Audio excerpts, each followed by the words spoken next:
Hello guys, welcome to a new video from the channel. This time we check how to use auto clicker on iPhone, so let's start. First let's go to settings, then just scroll down and let's go to accessibility. Let's go to accessibility here.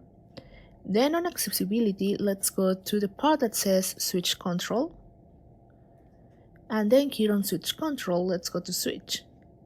And then you can click here on add new switch, and then let's click on screen.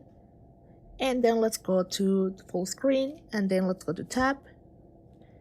Okay, now just go to the tab here, and that everything is okay. Just click on tab, and then let's go to back. Okay, then let's go to receipts, and here on receipts, well, to check if everything is alright, just click here on create new receipt if you prefer. You can click here on the name.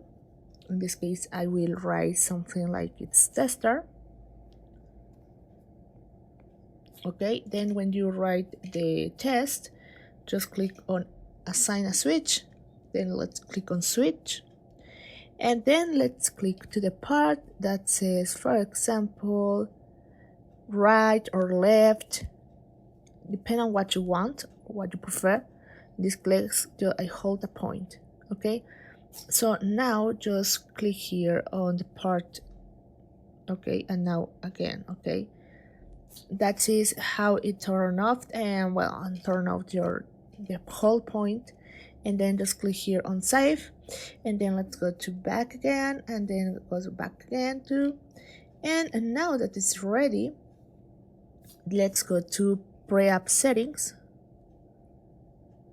And now you can add here an app if you prefer. Okay, so that is how it works. I hope this works for you. Thank you for watching this video. Remember to subscribe and give a thumbs up to this video.